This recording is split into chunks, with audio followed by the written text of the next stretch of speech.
Kitu ambacho kilichotokea ndugu yangu siwezi kusahau katika kazi yangu ya pikipiki, niligonga mbwa, umeona, alafu baada ya mwisho akaja akapotea. Kwa hiyo sikujua hata yule mbwa kapotelea wapi.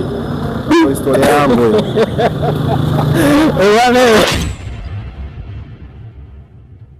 Mwanangu mimi niko na game wangu ambaye nampenda sana.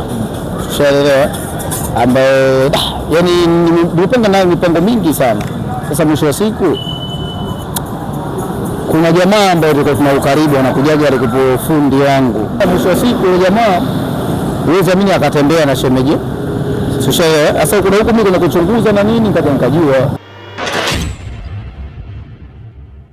Ile eneo linaitwa Mibega kutokana na zamani wa Kongo walikuwa wanakaa huko. Na mtu mmoja anaitwa maarufu anaitwa Mzee Mibega. Kwa hiyo mpaka leo tumezoeleka Mibega tukampaka sana kitongoji cha Mibega. Changamoto bwana huku ni milima tu, lakini tumeshazoea wenyeji kupanda na kushuka. Kwa kweli tunamshukuru sana hata Mama Samia Suluhu rais wetu. Sisi tuko bondeni lakini huduma zote tunapata.